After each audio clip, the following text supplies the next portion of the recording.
Alors là, je vais vous parler d'un livre qui me tient particulièrement à cœur, parce qu'en fait, je ne sais pas très bien comment dire ça, mais je suis obligée de le dire, c'est un livre que j'ai écrit moi. C'est-à-dire que j'ai commencé à écrire il y a bientôt 2 ans maintenant, et ceci est le 2e livre que j'ai écrit, et qui s'appelle Shakshuka.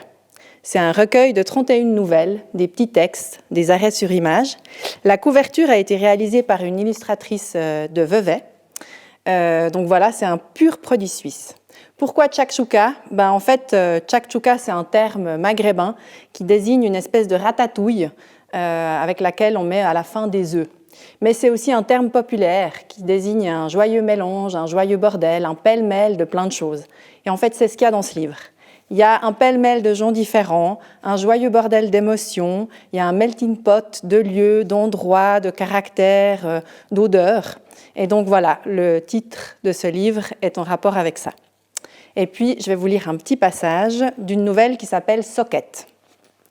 Il va finir par être en retard. Il rage, grogne, transpire sous sa chemise. Mais où sont-elles ? Elles devraient être ici, juste là, dans ce petit tiroir en bois.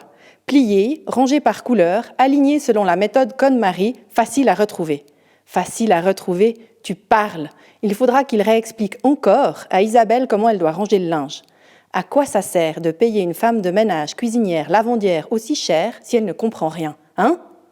Franchement, il fulmine, desserre son nœud de cravate. Les auréoles se dessinent, il est bon pour changer de chemise.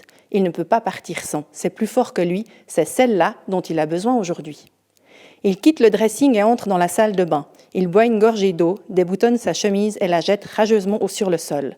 Il ressort sans éteindre les lumières. Isabelle n'aura qu'à le faire. D'ailleurs, elle va l'entendre. Elle les a sûrement mises avec ses caleçons ou ses ceintures. Elle n'a qu'à les chercher elle-même. Il enfile une nouvelle chemise, identique à la précédente, et, sans la boutonner, descend pieds nus le long du grand escalier. Le carrelage en damier noir et blanc du hall d'entrée est froid. Il ne s'en était jamais rendu compte. Il ne marche jamais pieds nus. Sauf au bord de la plage, évidemment. Mais des vacances, il en prend si rarement que c'est comme si vraiment il ne marchait jamais pieds nus. En tout cas, jamais dans sa maison. Certains collectionnent les timbres ou les pièces de monnaie, d'autres les vieux flacons de parfum ou les plectes de guitare.